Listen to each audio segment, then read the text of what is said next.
Building the dream of a new children's hospital at Cabell Huntington Hospital. It's a lot closer to reality today, thanks to people like you, and to a generous and caring community that has come together in an unprecedented way, and in many different and creative ways, big and small.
We had all sorts of things going on and still have them going on, and not initiated by the foundation. It's initiated by the community, and when they're doing it not in response to a request but doing it of their own volition, then they say, we own this. We own this. Though 5-year-old Anna Biederman of Huntington is quite small in stature, she very well may have one of the biggest hearts in our entire region.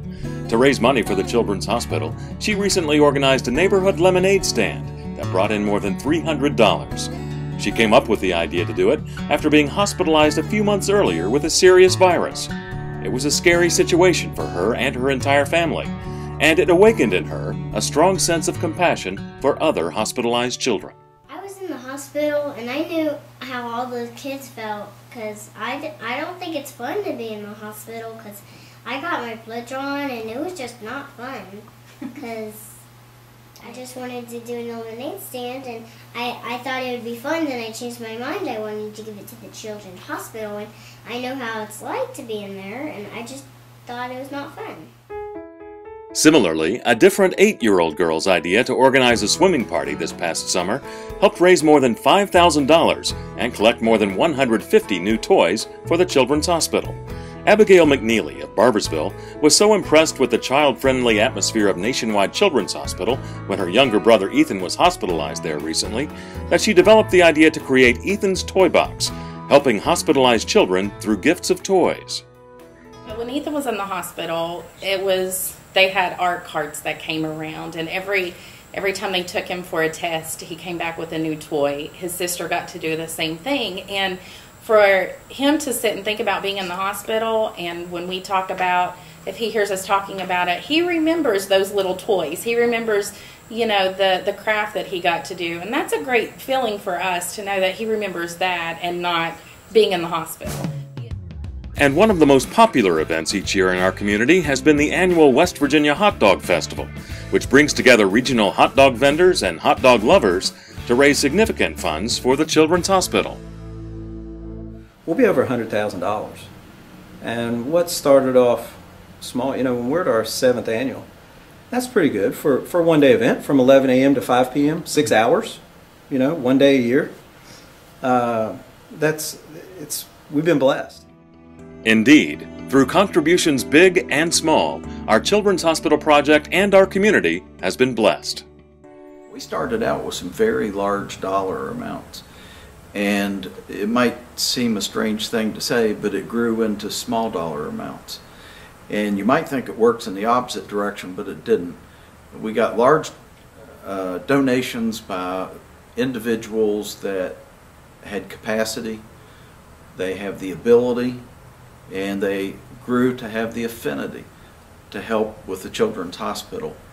And as we got some recognition in media and otherwise, the community took ownership of this. And we don't have the staffing to go out and do all the 5K runs and the bake sales and lemonade sales and pool parties. And the community said, that's okay, we'll do it. So it started out with large dollars and grew into small dollars. And if you think about it, that's perfect. That is the way that we would hope it would happen. And often, leading the way toward a new children's hospital have been children themselves. It's been amazing. The just to sit and hear 7 and 8 year olds and even 5-year-olds, you know, the ideas that they can come up with, and just knowing what they're doing for other kids, I think it's a great thing. For some kids, like Anna Biederman, it's become more than just building a children's hospital. It's become a passion to touch the lives of other children. She saves her money throughout the year, and after she's in the hospital, we said, you know, you could either take that money and buy a gift yourself, or after your experience in the hospital, you may want to give it to a kid who's still at the hospital. And we kind of left it up to her because I wanted it to be her decision, and she decided that she wanted to buy a gift, so we went down to the toy store and she bought a gift, and we took it there on Christmas Eve, and she delivered it, and we were really proud of her. She was unaware that everybody doesn't just go home after a day or two at the hospital, and so after she was better and you know, the months went by, her birthday came around, and ever since then, when she had birthday money, the first thing she said was, I want to take it up to the hospital. And then the lemonade stand this summer, it was her idea, so we were kind of surprised.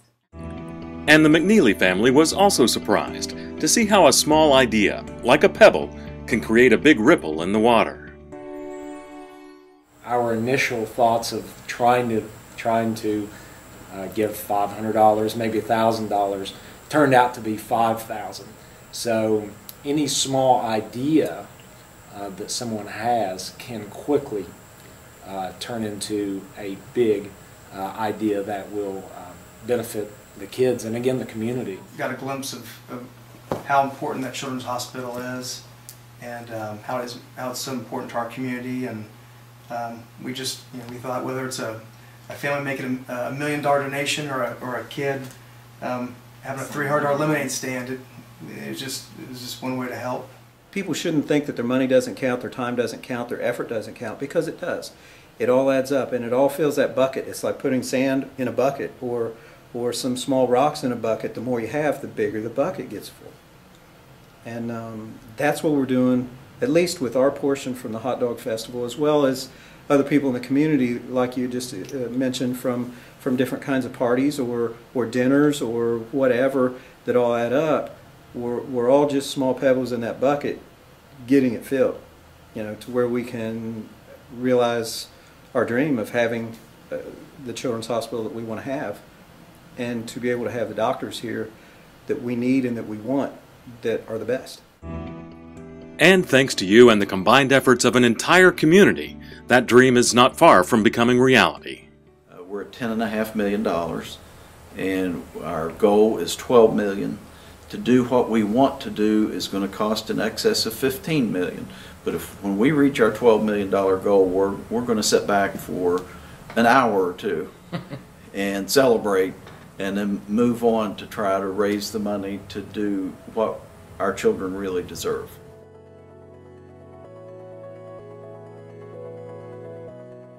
I again want to let you know the appreciation that we all have for your leadership. Being able to say that people like you are involved brings others, lends credibility to our project. And we've gotten many donors from you being involved, from you asking or bringing others to a medallion or other event. So we wouldn't be here without you, and we really sincerely thank you, and we hope that and know that God will bless you for your part in this.